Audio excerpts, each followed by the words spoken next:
কার্তিক গণেশ তুলছে। জয়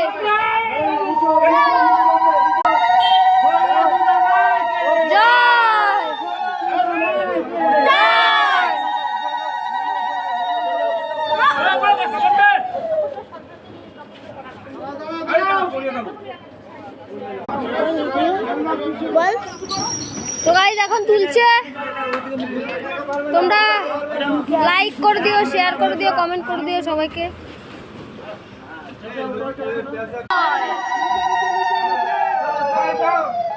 এবার কার্তিক আর মা লক্ষ্মী, কার্তিক আর মা সরস্বতীকে তুলছে। কার্তিক আর মা সরস্বতীকে তুলছে।